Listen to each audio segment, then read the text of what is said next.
लो आ गया हूं दोस्तों, फिर से आप लोगों के सामने एक बहुत ही बेहतरीन सुबह की हम लोग शुरुआत करने जा रहे हैं। आज संडे का दिन है, तो वीकली करंट अफेयर हम लोग आज कवर करेंगे। आज है 19 सितंबर। आप लोग मुझे इंस्टा पर फॉलो कर सकते हैं। जो भी आपकी क्वेरीज है, कोई भी क्वेश्चंस है, तो आप लोग बेझिझक मुझसे पूछिए। इसके साथ में ही लेक्चर की पीडीएफ विद आंसर्स आप लोगों को दीपक इंदौरा ऑफिशियल टेलीग्राम चैनल के ऊपर अवेलेबल करवा दिए जाते हैं। और जो भी क्वेश्चंस हम लोग डेली करंट अफेयर में कवर करते हैं, उनका क्विज अवेलेबल रहता है। तो यहां पर जाकर आप लोग इसे अटेम्प्ट भी कर सकते हैं। तो चलिए पहले क्वेश्चन के साथ में हम लोग शुरुआत करते हैं। Which country will host the G20 summit 2023? तो रिसेंटली ये मेजबानी जो है वो भारत को दी गई है। देखिए, भारत जो है वो 2022 में अपनी आजादी की 75वीं वर्षगांठ मना रहा है। इसलिए भारत के कई टारगेट्स हैं, जैसे किसानों की आय 2022 तक दुगनी करनी है, और ऐसे कई सारे टारगेट जो है वो इंडिया ने डिसाइड कर रखे हैं। यहां पर सबसे पहले जी का मीन्स आप लोगों को समझने की जरूरत है। जी का मीन्स है ग्रुप, और ग्रुप जो है वो G7 का है और G20 का है। दोनों में डिफरेंस क्या है? G7 is a developed nations group and G20 is developing nations group. तो India is include in G20, not in G7। तो G7 के अंदर जापान एकमात्र एशियन कंट्री है जो कि G7 के अंदर शामिल होता है। तो यहां आप लोग देख सकते हैं कि G20 जो है 2023 की मेजबानी भारत को दी गई है। चलिए नेक्स्ट क्वेश्चन आप लोग देखिए कि विश्व के सबसे बड़े कार्बन अवशोषण संयंत्र और का संयंत्र को चालू करने वाला पहला देश जो है वो कौन सा बना है? तो आइसलैंड जो है ये इसका करेक्ट आंसर रहेगा। और आइसलैंड की जो कैपिटल है वो है रिक्जाविक। हम लोग यदि नॉर्थ अटलांटिक ओशन की बात करें या फिर नदर्न हेमिस्फीयर की बात करें, तो एकमात्र जो इंडिपेंडेंट कंट्री है वो आइसलैंड है, और आइसलैंड के द्वारा ही ये सबसे बड़ा कार्बन एब्जॉर्प्शन प्लांट जो है वो शुरू किया गया है। यहां आप लोग देख सकते हैं कि ये जो प्लांट है ये क्या करेगा कि जो भी आपके एनवायरनमेंट के अंदर कार्बन डाइऑक्साइड है CO2, उसको एब्जॉर्ब करके एज ए मिनरल वो लैंड के अंदर उसको इंसर्ट कर देगा, जिससे वो प्लांट्स के एक प्रोडक्शन के अंदर काम में आ सके। चलिए बढ़ते हम लोग आगे।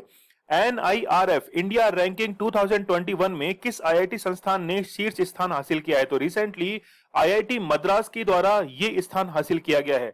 मैंने आपको पहले भी कई बार बताया है कि यदि आपको किसी भी क्वेश्चन में कोई तुक्का मारना हो और आपको क्वेश्चन अटेम्प्ट करना जरूरी हो, तो उस परिस्थिति के अंदर आप IIT मद्रास को टिक कर सकते हैं। क्योंकि आप लोग को पता होगा कि एक शास्त्र मैगजीन है।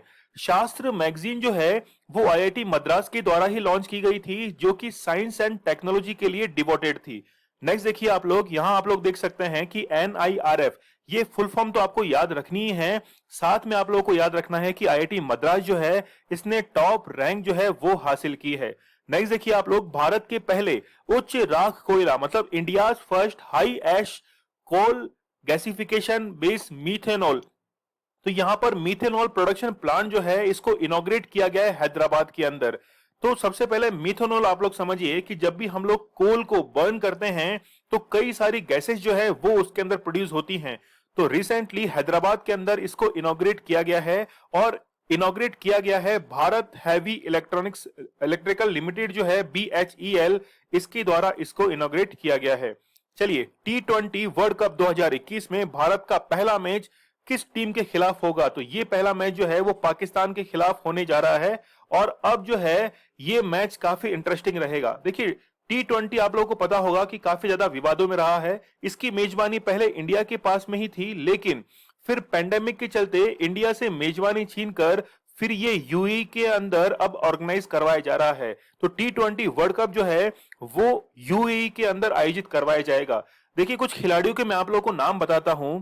जैसे हम लोग बात करें स्मृति मंधाना, तो स्मृति मंधाना को हम लोग इस तरीके से याद कर सकते हैं कि स्मृति मंधाना की फोटो जो है वो क्रिक जॉन मैगजीन, देखिए पूरे वर्ल्ड में क्रिकेट के क्षेत्र में एकमात्र मैगजीन है क्रिक जॉन मैगजीन, उसके कवर पेज पर स्मृति मंधाना की पिक्चर जो है इसको लिया गया है। और क्रिक जॉन मैगजीन को इनॉग्रेट किया गया था पहली बार जयपुर के अंदर 2020 में, और स्मृति मंधाना के द्वारा ही लगातार 10 मैचों में 10 50 जो थी वो बनाई गई थी, और इसके साथ इन्होंने वर्ल्ड रिकॉर्ड बनाया था। क्या आप लोग जानते हैं कि लेडी तेंदुलकर किसको कहते हैं? बिल्कुल, मिताली राज जो हैं, मिताली राज, इनको कहा जाता है लेडी तेंदुलकर, और इन्होंने फास्ट एट 7000 रन जो है वो बनाए हैं, और ऐसा करने वाली ये पहली महिला क्रिकेटर बन चुकी हैं। चलिए यहां हम लोग देख सकते हैं कि ये जो भिड़ंत है भारत और पाकिस्तान की, ये 24 अक्टूबर को होने जा रही है। तो ये मैच जो है ये तो मिस नहीं करना है। तो मेजबानी यूएई और ओमान के द्वारा यहां पर संभाली जाएगी, बीसीसीआई के द्वारा ये जो है वो शिफ्ट कर दिया गया है। नेक्स्ट देखिए आप लोग, किस राज्य सरकार ने राज्य से बाहर पढ़ने वाले छात्रों को अधिवास मतलब डोमिशियल सर्टिफिकेट जो है वो जारी करने का निर्णय लिया है। तो रिसेंटली ये निर्णय छत्तीसगढ़ की सरकार के द्वारा लिया गया है। देखिए, डोमिशियल सर्टिफिकेट एक ऐसा सर्टिफिकेट होता है जो कि स्टेट गवर्नमेंट रिलीज करती है वहां के परमानेंट मेंबर्स के लिए। लेकिन यदि मान लीजिए कि कोई स्टूडेंट स्टेट से बाहर जाकर किसी अदर स्टेट में वो स्टडीज कर रहा है और वहां पर जाकर उसको किसी कॉलेज में एडमिशन लेना है, कोई जॉब लेनी है, तो डोमिशियल सर्टिफिकेट छत्तीसगढ़ सरकार जो है वो उनके लिए अब बना कर देगी। देखिए, छत्तीसगढ़ से आप लोग इसको याद रखिए कि 26वां जो भारत का राज्य बना था वो छत्तीसगढ़ ही बना था, और इसका निर्माण 1 नवंबर सन 2000 को किया गया था। सन 2000 में 3 स्टेट्स भारत के अंदर बने थे।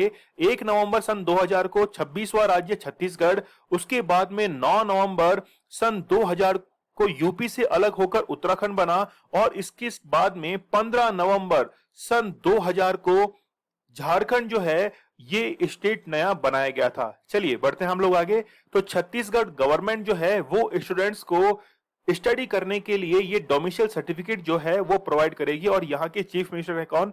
भूपेश बघेल हैं। रिसेंटली अभी हम लोग आगे एमसीक्यू में कवर भी करने वाले हैं कि छत्तीसगढ़ का एक टाइगर रिजर्व है, गुरु घासीदास टाइगर रिजर्व, वो 53rd जो है वो टाइगर रिजर्व बना है। अभी हम लोग उसको कवर करेंगे। चलिए, शिक्षा पर्व 2021 के उद्घाटन सत्र के दौरान विद्यांजलि पोर्टल जो है वो किसके द्वारा लॉन्च किया गया है? तो रिसेंटली नरेंद्र मोदी जी जो है इनके द्वारा विद्यांजलि पोर्टल लॉन्च किया गया है। क्या है इस पोर्टल के अंदर? यहां पर एक आप लोग टर्म देख रहे हैं CSR, काफी इंपॉर्टेंट टर्म है। जब भी आप लोग मेंस आंसर राइटिंग करते हैं तो वहां पर ये टर्म जो है वो काफी यूज में ली जाती है। इसकी फुल फॉर्म होती है कॉर्पोरेट सोशल रेस्पॉन्सिबिलिटी। तो प्राइवेट सेक्टर के अंदर जितनी भी कंपनीज हैं उनकी रेस्पॉन्सिबिलिटी बनती है टूवर्ड टू सोसाइटी, चाहे फिर वो एनवायरनमेंट के अंदर अपना कंट्रीब्यूशन करें या फिर एजुकेशन के अंदर अपना कंट्रीब्यूशन करें, तो CSR के तहत उनको कंट्रीब्यूशन करना पड़ता है। तो विद्यांजलि पोर्टल जो है इसके तहत ये CSR का कंट्रीब्यूशन किया जाएगा। चलिए, तमिलनाडु के नए राज्यपाल कौन बने हैं? देखिए, भारत जो है इसका हमेशा ये दुर्भाग्य रहता है कि अपने राजनीतिक प्रपंच को सिद्ध करने के लिए राज्यपाल जो हैं वो एक वर्चस्व के लिए बदल दिए जाते हैं। तो आपको पता होगा कि उत्तराखंड के नए राज्यपाल जो है वो गुरमीत सिंह बने थे। बेबी रानी मौर्य को उन्होंने रिप्लेस किया और गुरमीत सिंह उत्तराखंड के नए राज्यपाल बने। ठीक वैसे ही तमिलनाडु के अंदर नए राज्यपाल जो हैं वो RN रवि बन चुके हैं। ठीक है, चलिए यहां आप लोग देखिए कि इससे पहले बनवारी लाल पुरोहित जो थे वो राज्यपाल थे, और इनकी जगह पर RN रवि जो है उनको अपॉइंट किया गया है। नेक्स्ट देखिए, भारतीय मूल के पहले ऑस्ट्रेलियाई सुप्रीम कोर्ट के जज जो हैं वो हेमंत धनजी बने हैं। काफी इंपॉर्टेंट क्वेश्चन है, 9th क्वेश्चन जो है इसको आप लोग इंपॉर्टेंट लगा सकते हो। हेमंत धनजी ये इसका करेक्ट आंसर रहेगा। ठीक है, तो ये क्या है कि इंडियन ओरिजिन है, और सुप्रीम कोर्ट ऑस्ट्रेलिया का जो है वहां पर पहले ये ऑस्ट्रेलियन बने हैं इंडियन ओरिजिन के, जो कि जज वहां पर अपॉइंट किए गए हैं। भारत का पहला न्यूक्लियर मिसाइल ट्रैकिंग जहाज जो है उसको क्या नाम दिया गया है? तो पहला जो है इसका नाम है INS ध्रुव। देखिए, जब भी ये टर्म इसकी आगे आती है INS, इसका मीन्स होता है इंडियन नेवल शिप। तो इंडियन नेवल शिप ध्रुव जो है वो भारत का पहला न्यूक्लियर मिसाइल ट्रैकिंग शिप जो है वो लॉन्च कर दिया गया है। यहां पर आप लोग देखिए कि ये जो है इसका वजन 10,000 टन के अंदर है, और इसका मीन्स ये हुआ कि जब भी कोई बैलिस्टिक मिसाइल जो है वो यहां से लॉन्च की जाएगी तो उसको आसानी से डिटेक्ट किया जा सकता है। इसके साथ में मान लीजिए कोई दुश्मन देश की सबमरीन है, उससे भी कोई बैलिस्टिक मिसाइल या कोई भी मिसाइल लॉन्च की गई है उसको ये ट्रैक कर सकता है। चलिए बढ़ते हैं हम लोग आगे। हाल ही में टाटा AIA लाइफ इंश्योरेंस किस ओलंपिक खिलाड़ी की ब्रांड एम्बेसडर को बनाया है? तो रिसेंटली नीरज चोपड़ा जो है इनके द्वारा गोल्डन थ्रो 87.5 मीटर्स का गोल्डन थ्रो जो था वो टोक्यो ओलंपिक के अंदर फेंका गया था, और गोल्ड मेडल भारत के लिए जीत कर लेकर आए थे। देखिए टोटल मेडल हम लोगों ने 7 जीते हैं।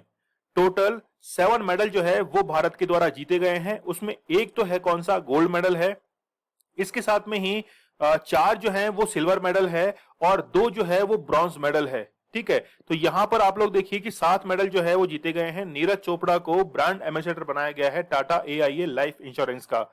ठीक है, नीरज चोपड़ा जो हैं इनका संबंध कहां से है, हरियाणा से इनका संबंध है और इन्होंने अपना पिछला रिकॉर्ड जो था वो तोड़ दिया था और इन्हीं की बदौलत टोक्यो ओलंपिक्स में भारत की जो रैंक है वो 67th रैंक से उछलकर अब करके 48th रैंक पर भारत पहुंच गया था टोक्यो ओलंपिक में। और यदि हम लोग टोक्यो पैरा ओलंपिक्स की बात करें तो जस्ट इसका हाफ आप लोग कर लीजिए, तो टोक्यो पैरा ओलंपिक में भारत की जो रैंक रही है वो 24th भारत की रैंक रही है।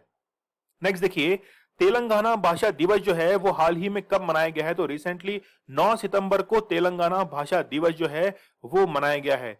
तेलंगाना की यदि हम लोग निर्माण की बात करें तो तेलंगाना का निर्माण किया गया था 2 जून 2014 को, लेकिन इसके लिए प्रोसेस जो है वो 2010 को ही शुरू हो चुका था जब 5 सदस्यीय श्री कृष्णा आयोग का गठन किया गया था। तो कृष्णा आयोग का गठन जो है वो 2010 में किया गया था। 5 मेंबर इसमें थे और इसने 2013 के अंदर अपनी रिपोर्ट सबमिट की थी और इस रिपोर्ट में यह कहा गया था कि बिल्कुल आंध्र प्रदेश से अलग एक नया स्टेट जो है वो तेलंगाना बन सकता है और इसी के तहत 29वां राज्य जो है वो कौन सा बना था, वो तेलंगाना बना था। नेक्स्ट देखिए आप लोग, हाल ही में केंद्र सरकार ने किसे आयकर अपीलीय अधिकरण का कार्यवाहक अध्यक्ष नियुक्त किया है, तो रिसेंटली जीएस पन्नू जो है वो इस पद पर अपॉइंट किए गए हैं। तो जीएस पन्नू को इस पद पर अपॉइंट किया गया है, लेकिन ये जो ट्राइब्यूनल है इसका काम क्या है, देखिए हर किसी व्यक्ति को इनकम टैक्स से रिलेटेड कोई ना कोई प्रॉब्लम रहती है। मान लीजिए कि उसने डुअल टैक्सेशन का वो शिकार हो गया है तो अपने कंप्लेंट्स को कहां पर लेके जाएगा, इसीलिए ये जो ट्राइब्यूनल है ये बनाया गया है और जीएस पन्नू जो है वो इसी के अध्यक्ष बनाए गए हैं। नेक्स्ट देखिए 14 नंबर क्वेश्चन है, इटालियन ग्रैंड प्रिक्स 2021 का खिताब जो है वो किसके द्वारा जीता गया है, तो डैनियल रिकार्डो जो है इनके द्वारा इटालियन ग्रैंड प्रिक्स का खिताब जीता गया है। देखिए इससे पहले मैंने आप लोगों को डच ग्रैंड प्रिक्स भी बताया था, तो डच ग्रैंड प्रिक्स का आप लोगों को मुझे कमेंट सेक्शन में आंसर बताना है कि वो ग्रैंड प्रिक्स किसके द्वारा जीती गई थी। यहां पर आप लोग देख सकते हैं कि ऑस्ट्रेलियन इटालियन सिटीजन है डैनियल रिकार्डो और उनकी द्वारा ये खिताब जो है वो जीता गया है। फ्लोरेंस नाइटिंगेल अवार्ड 2021 से सम्मानित किसे किया गया है, तो भानुमति घीवाला जो हैं इनको सम्मानित किया गया है और गुजरात से इनका संबंध है।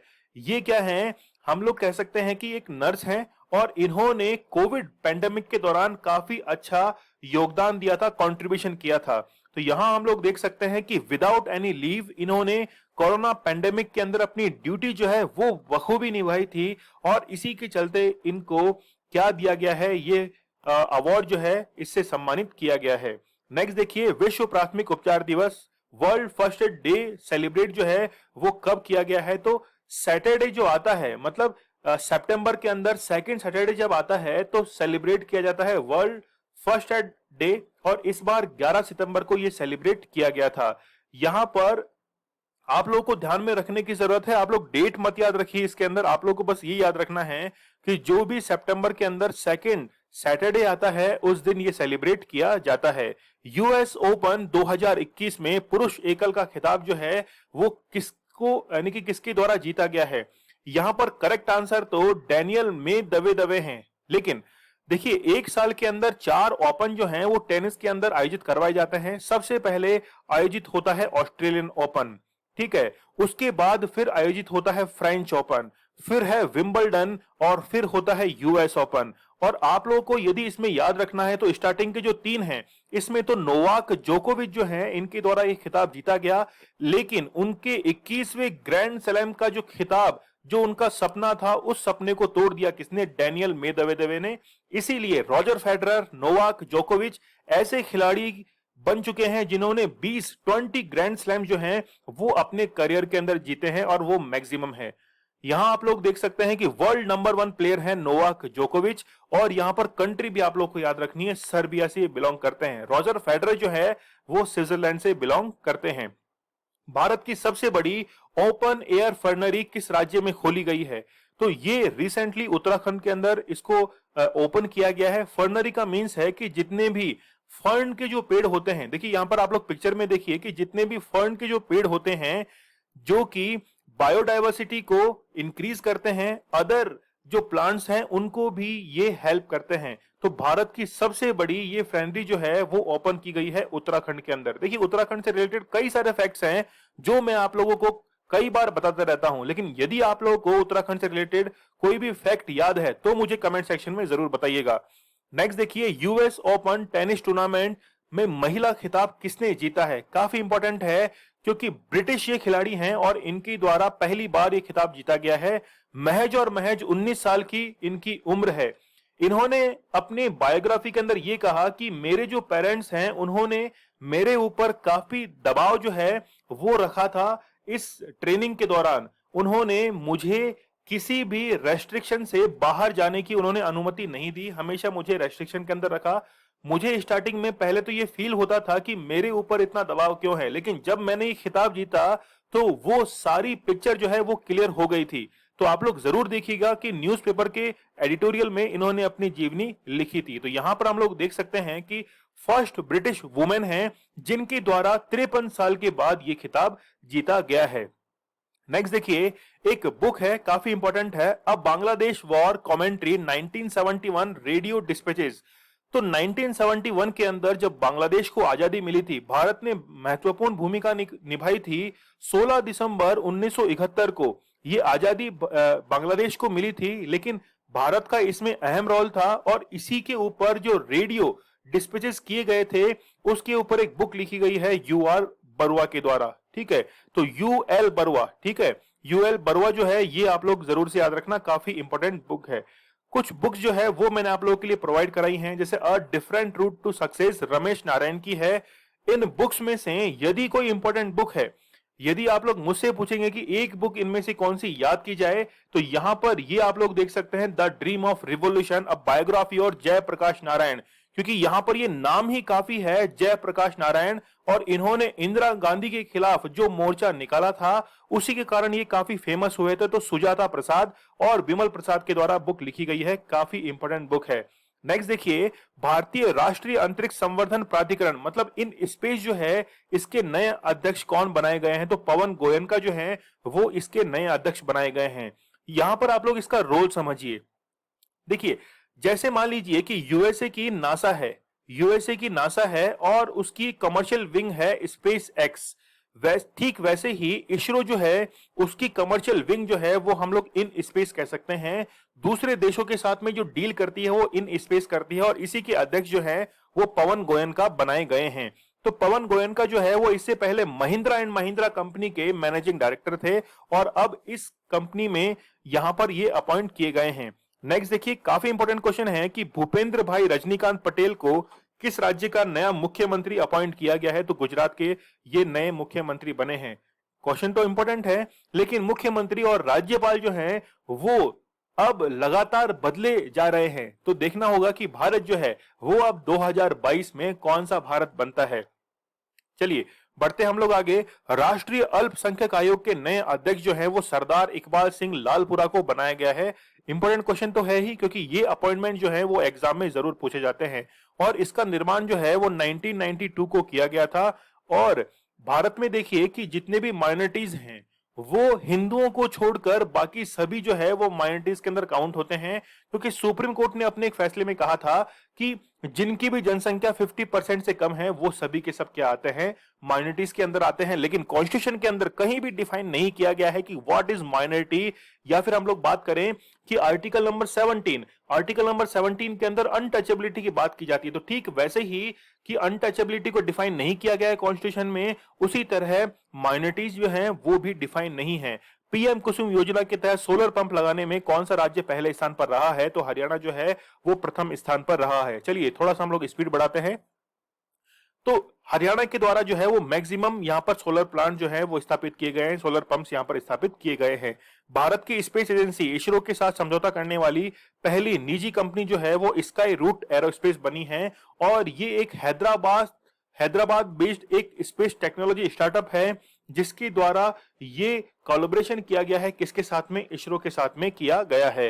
हिंदी दिवस आप लोगों को पता होगा कि 14 सितंबर को हिंदी दिवस जो है वो सेलिब्रेट किया जाता है, क्योंकि 1949 के अंदर कॉन्स्टिट्यूशन असेंबली के द्वारा हिंदी लैंग्वेज को इंक्लूड किया गया था और इसके लिए देवनागरी स्क्रिप्ट जो है वो लागू होती है। ये तो आप लोगों को पता ही होगा। ठीक है, तो फर्स्ट हिंदी डे जो है वो 14 सितंबर 1953 को मनाया गया था। अगली बुक जो है वो काफी इंपॉर्टेंट है, ये मान के चलिएगा कि वन डे एग्जाम्स के अंदर ये बुक जो है वो जरूर पूछी जाएगी। तो human rights and terrorism in India, ये बुक जो है वो किसके द्वारा लिखी गई है? तो सुब्रमण्यम स्वामी जो है इनके द्वारा ये बुक लिखी गई है। सी इसका करेक्ट आंसर रहेगा। ठीक है, हाल ही में किस राज्य ने बाजरा मिशन को शुरू किया है? तो छत्तीसगढ़ गवर्नमेंट के द्वारा इसे शुरू किया गया है और यूनाइटेड नेशंस के द्वारा वर्ष 2023 जो है वो बाजरा ईयर यानी कि मिलेट ईयर जो है वो भी अनाउंस किया गया है। निम्न में से किस देश ने सभी नए घरों में ईवी चार्जिंग की सुविधा देने वाले घरों के निर्माण की घोषणा की है? तो इंग्लैंड के अंदर जो भी घर बनाए जाएंगे उसमें इलेक्ट्रिकल व्हीकल जो है उसके लिए चार्जिंग पॉइंट देना जरूरी है। ठीक है, तो आउटसाइड ऑफिसेस और होम्स घरों के बाहर जो है ये चार्जिंग पॉइंट देना जरूरी है। ड्राई राशन योजना को किस राज्य की सरकार ने शुरू किया है? तो रिसेंटली उड़ीसा सरकार के द्वारा इसे शुरू किया गया है। काफी इंपॉर्टेंट है क्योंकि इसमें 5 किलो राइस जो है वो दिए जाएंगे। आप लोग को पता होगा कि मान लीजिए कोई माइग्रेंट्स वर्कर्स हैं, यदि वो एक स्टेट से दूसरे स्टेट के अंदर स्विच करते हैं तो उनके लिए राशन की बहुत प्रॉब्लम रहती है। उसी प्रॉब्लम को सॉल्व करने के लिए one nation one ration card योजना जो है उसको भी लागू किया गया था और कर्नाटक जो था वो पहला राज्य बना था और उसके बाद में दूसरा एमपी बना था मध्य प्रदेश, जिसने one nation one ration card को लागू किया था। अंतर्राष्ट्रीय लोकतंत्र दिवस कब मनाया गया है? तो रिसेंटली 15 सितंबर को इंटरनेशनल डे ऑफ डेमोक्रेसी जो है वो सेलिब्रेट किया गया है। थीम काफी इंपॉर्टेंट है, यहां पर ये थीम जो है वो उसको आप लोग जरूर से नोट डाउन कर लीजिएगा।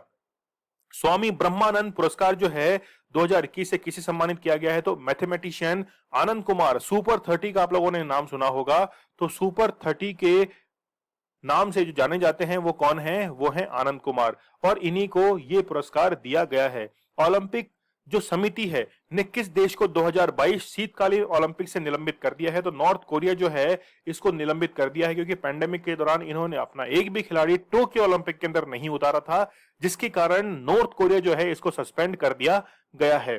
किस आईआईटी संस्थान ने प्रोजेक्ट उड़ान को लॉन्च किया है? तो आईआईटी बॉम्बे के द्वारा प्रोजेक्ट उड़ान जो है वो लॉन्च किया गया है। देखिए, लैंग्वेज बैरियर कई बार स्टूडेंट्स को आता है, तो उसी लैंग्वेज बैरियर को तोड़ने के लिए ये जो प्रोजेक्ट है प्रोजेक्ट उड़ान, उसको क्या किया गया है? शुरू किया गया है। कहां के वीलो क्रिकेट बैट जो है इसको जीआई टैग दिया गया है? तो कश्मीर के जीआई वेलो क्रिकेट के जो वीलो बैट आते हैं, वीलो की बेसिकली एक लकड़ी होती है, उससे ये बैट बनाए जाते हैं और उसको क्या दिया गया है? जीआई टैग दिया गया है। वर्ष 2004 के अंदर दार्जिलिंग की चाय पहली थी जिसको जीआई टैग दिया गया था। ठीक है, और भी कई जम्मू कश्मीर के हैं तो आप लोग इनको जरूर याद कर लीजिएगा। इलेक्ट्रिक वाहनों को अपनाने पर जोर देने के लिए शून्य अभियान को किसने शुरू किया है? तो नीति आयोग के द्वारा ये शुरू किया गया है, जिसमें जितने भी इलेक्ट्रिकल व्हीकल्स हैं उनको प्रमोट किया जाएगा। आप लोग मुझे कमेंट सेक्शन में जरूर बताइएगा कि भारत का पहला हाईवे कौन सा है जो कि ई व्हीकल्स के लिए फ्रेंडली हाईवे बना है। सड़क दुर्घटनाओं को कम करने में मदद करने के लिए आई रास्ते रोड सेफ्टी प्रोजेक्ट को किसने लॉन्च किया है? तो नितिन गडकरी जो हैं रोड एंड ट्रांसपोर्ट मिनिस्टर, उनके द्वारा इंटेलिजेंट, यहाँ पे जो है आई का मींस इंटेलिजेंस है और रास्ते फुल फॉर्म आप लोग जरूर याद रखना। आई रास्ते की फुल फॉर्म आप लोग को जरूर यहां से याद कर लेनी है।